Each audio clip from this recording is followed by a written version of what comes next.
ముందే సాధకము చేయాలి.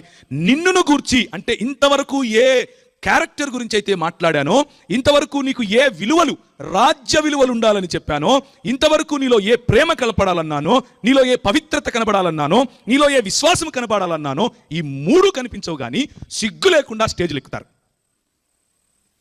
ఇది ఈరోజు క్రైస్తవ సంఘాన్ని లోపల నుంచి నాశనం చేసేటటువంటి క్రైస్తవ బోధకుల జీవితం. వారి బోధ చెడిపోయిందే, వారి జీవితము చెడిపోయిందే. జీవితము చెడిపోయిన తర్వాత కూడా స్టేజ్లెక్కి మాట్లాడేవాడి బోధ ఎలాగూ చెడిపోతుంది. అది నేనైనా సరే, ఒకానొక రోజు మనం ఎవరమైనా సరే.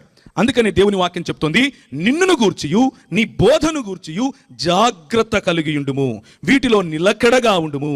నీవిలాగు చేసి నిన్నును నీ బోధ వినువారిని రక్షించుకుంటావు. ప్రియమైనటువంటి క్రైస్తవ సంఘమా, ఈరోజు రాత్రికాల సమయంలో క్రైస్తవ సంఘంలో ఉన్నటువంటి గలిబిలి, క్రైస్తవులకు బయట నుంచి వస్తున్నటువంటి దాడితో పాటు లోపలి నుంచి వస్తున్న